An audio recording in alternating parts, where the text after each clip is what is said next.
আমি যদি সুন্দরী হতাম, এটা শেষ করি। সুন্দরী হলে তাহলে আমি চান্স পেতাম বেশি, কারণ আগে দর্শনদারি তারপর গুণ বিচারি। তো অবশ্যই এই জায়গা সুন্দরকে, প্রত্যেকটা জায়গায় আপনি দেখবেন সুন্দরটাকে বেশি প্রায়োরিটি দেয়। আপনার কোয়ালিটি থাকুক বা আপনার এডুকেশন থাকুক, যেটাই থাকুক, মানে ওইটাকে কেউ মূল্যায়ন করবে না। করবে আপনি বাইরে আপনার আউটফিট লুকিং সুন্দর কিনা, এটাকে সবাই মূল্যায়ন করে। আমি এই জিনিসটা দেখেছি। আর আমাদের দেশে স্পেসিফিক আমাদের দেশে কাজগুলোকে ছোট করে দেখে।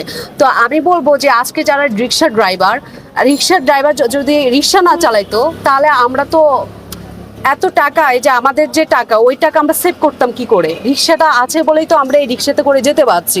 তো কাজ, সে আমার জুতা ছেড়ে গেছে, আমি তো নিজে নিজে জুতা ঠিক করতে পারবো না, আমার অবশ্যই একজন মুচির কাছে যেতে হবে। তাহলে সে কাজগুলোকে ছোট করে দেখছে। এই যে দেশের বাইরে আপনারা দেখেন, দেশের বাইরে হচ্ছে যারা কাজ করছে, তারা হচ্ছে, এই যে আমাকে একজন দেখিয়েছে ইউকে একটা সুন্দরী মেয়ে, সে মাছ বিক্রি করছে। তাহলে সেই তানহা যে কোয়ালিটির কথা বলে, সে দেখতে কেমন আর ওই মহিলাটা দেখতে কেমন? যেমন স্লিম আর যে সুন্দর একটা, মানে কি বলবো, পরীর মতো একটা মেয়ে, তাহলে সে মাছ বিক্রি করছে আর সে আমাকে দিয়ে কোয়ালিটি বুঝতেছে। তা আমি তাদের উদ্দেশ্যে বলবো, কাজকে যারা ছোট করে দেখে তারা আসলে কখনো মানুষের মধ্যেই পড়ে না। ছেলে মেয়ে সবাই এখন সেম, একই। সুন্দরটা কি সবাই, আপনি দেখেন, আপনার আপনার যদি আপনি রাস্তার ধরুন একটা বিড়ালের বাচ্চা কয়েকটা চানা দিয়েছে, কিন্তু আপনি যেটা সুন্দর সেটাকেই বেছে নেবেন, আপনি কালোটাকে করে, এইটা হয়। আপনি দেখবেন সুন্দরটাকে সবাই হচ্ছে প্রায়োরিটি দেয়।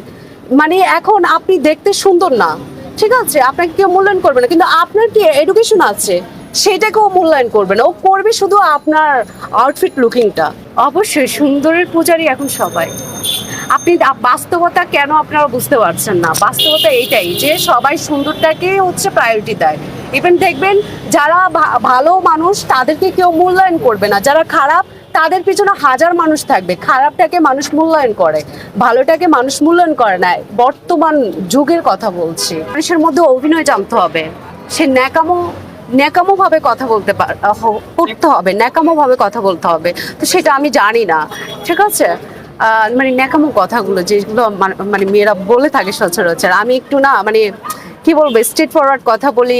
প্রথম ধাপ কি পাড়ি দিতে হয় সেটা আমি জানি না, কিন্তু আমি তো অনেকটা ট্রাই করেছি, ঠিক আছে, অনেক ট্রাই করেছি যে চলচ্চিত্রে আমি কাজ করব, কিন্তু হচ্ছে সেটা বিল দিবেন? এই কই ভাই, বিল দিবেন কে? বিল দিবেন কে? কে? না না, দেখ কত টাকা আছে? বিলটা নিয়ে নেন, ওই বাইরে চলে যাবে তো। মানে দর্শক আপনারা লাইভে দেখতেছেন 60 টাকা বিস্কিট কয়টা? আমরা দেখেন চেষ্টা করতেছি। এই আপনাদের ওই ড্রাইভার সাহেব লাইভে যাবে, একটু ভয় দিয়ে দাও। 100 হলো না? দেখুন দর্শক, সিএনজি আলা এখন শেয়ার করে দেন বললেন। সৌদি আরব থেকে এই একটু শর্ট নেন। সৌদি আরব থেকে চা খাইতে আসছি। দেখে ফিদরত দেখে গেছে। ভাই আমি সৌদি আরব থেকে আসছি। ওই যে আপনি তো সবাই চিনেন দিয়া। এরকম কোন ডায়লগ গুলো হইব? আচ্ছা, এই আপনাকেও একটা কার্ড দেন তো। আপনাকে আমি দুইটা কাজ দিচ্ছি। কারে ফোন করলে পাবো সবাই? আমার 20 জন লাগছে।